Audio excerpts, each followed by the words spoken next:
ये है मेरा प्यारा सा शहर सिलवानी। एक छोटा लेकिन व्यस्त बाजार, और यहाँ हर कोई मशगूल दिख रहा है दिवाली की खरीदारी में। यूं तो हम भी व्यस्त हैं, लेकिन हमारी व्यस्तता के कारण कुछ और ही हैं। दोस्तों, भारत में इतिहास लेखन को लेकर यूं तो बहुत सी समस्याएं हैं, लेकिन एक महत्वपूर्ण समस्या जो हमारे सामने आती है वो यह है कि केंद्रीय ताकतों के बारे में तो हमें थोड़ी बहुत जानकारी प्राप्त ही है, लेकिन हमें बहुत कम जानकारी प्राप्त है कि क्षेत्रीय ताकतें कौन सी थीं जो किसी छोटे क्षेत्र में शासन कर रही थीं। ऐसा ही एक क्षेत्र है मध्य प्रदेश के रायसेन का सिलवानी, जहां मैं रहता हूं, और मेरे क्षेत्र के इतिहास के बारे में बहुत ज़्यादा जानकारी उपलब्ध नहीं है कि प्राचीन काल में वो कौन से शासक थे जो इस क्षेत्र में शासन कर रहे थे। मध्यकाल में ज़रूर अबुल फजल ने अपनी किताब में सिलवानी का जिक्र किया है। नमस्कार, मेरा नाम है शिवाजी और आज हम सिलवानी क्षेत्र के इतिहास की पड़ताल में निकल रहे हैं और हम जा रहे हैं एक आर्कियोलॉजिकल साइट जहां से हम इस सवाल के जवाब तलाशने की कोशिश करेंगे। चलते हैं। सिलवानी से 20 किलोमीटर चलकर हमें पहुंचना था बीकलपुर, जहां से हमारा पड़ाव होने वाला था बाड़ा देवरी नाम का गांव। और बाड़ा देवरी में हमें मिलने वाले थे पुरातात्विक अवशेष। दोस्तों, अगर युवा साथी पुरातत्व में रुचि लेते हैं तो धरोहरों का संरक्षण और संवर्धन थोड़ा आसान हो जाता है। ऐसे ही एक युवा साथी निशांत ने हमसे संपर्क किया, जिनके आग्रह पर हम इस साइट को देखने के लिए पहुंचे। बाड़ा देवरी एक छोटा सा गांव है जहां से एक मंदिर और बावड़ी के अवशेष मिले हैं, और इन्हीं अवशेषों की पड़ताल करने हम यहां आए हैं। साइट पर हमने पाया कि पूरे परिसर में ही मंदिर और मूर्तियों के अवशेष बिखरे पड़े हैं, जिनमें उमा महेश्वर की यह सुंदर प्रतिमा भी शामिल है।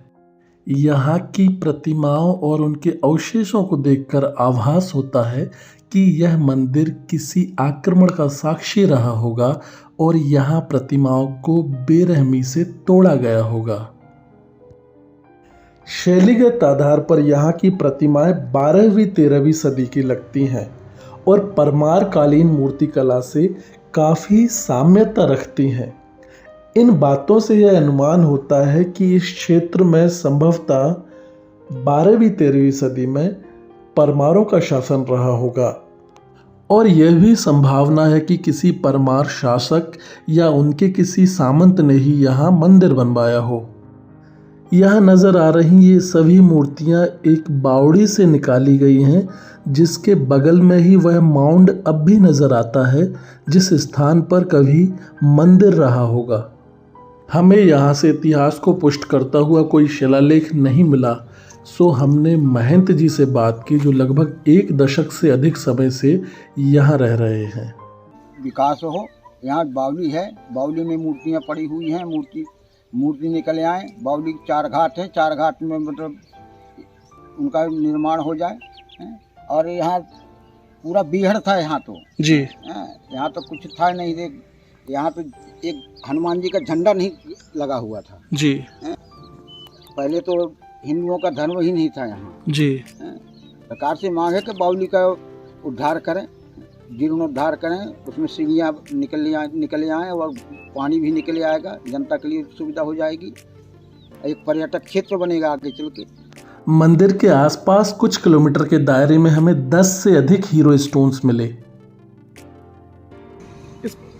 पूरे ही इलाके में हम जहाँ जहाँ भी गए हमने देखा कि बहुत से वीर स्तंभ आज भी गांव के बाहर या फिर मंदिरों में स्थापित हैं।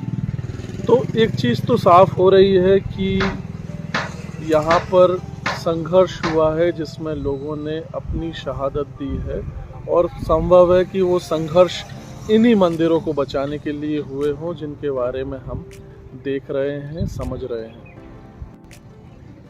ये स्तंभ लेख नागरी लिपि में हैं, जिनमें से कुछ सुरक्षित हैं और पढ़े भी जा सकते हैं। उस पर मिले हुए इंस्क्रिप्शंस बेहद धुंधले हैं और इन्हें स्पष्ट रूप से पढ़ना उतना आसान नहीं है। फिर भी हमने ट्रेस करने की कोशिश की है और उसमें गुलाब देव का नाम मिल रहा है और ये इंस्क्रिप्शंस 13वीं सदी में लिखे गए हैं, यानी कि परमार काल के आसपास। इस साइट से भूवराह का एक मोनोलिथिक स्टैच्यू भी बरामद हुआ है, जिसे 3 टुकड़ों में तोड़ दिया गया था। भूवराह व अन्य प्रतिमाओं को देखकर हमारा अनुमान है कि यह स्थल वैष्णव धर्म का एक महत्वपूर्ण केंद्र रहा होगा। पुरातात्विक धरोहरों पर निशांत क्या कहते हैं? तो मुझे इस प्रकार की धरोहरें और जो प्राचीन अवशेष देखकर मुझे बहुत अच्छा लगा, क्योंकि जो मूर्तियां होती हैं इन्हें देख के अपन अपने इतिहास के बारे में जानकारी मिलती है, उस समय की परिस्थितियों के बारे में जानकारी मिलती हैं। और ये मूर्तियां वास्तव में किसी धर्म विशेष की नहीं है, यह मूर्तियां वास्तव में इतिहास हैं। दोस्तों, इतिहास और पुरातत्व के क्षेत्र में हम सार्थक काम करने की कोशिश कर रहे हैं और अगर आपको हमारा ये काम ठीक ठाक लगता है तो हमारे वीडियो को लाइक करिए, इसे शेयर करिए और हमारे चैनल को सब्सक्राइब ज़रूर कर लीजिए। और इससे ज़्यादा क्या ही कह सकता हूँ।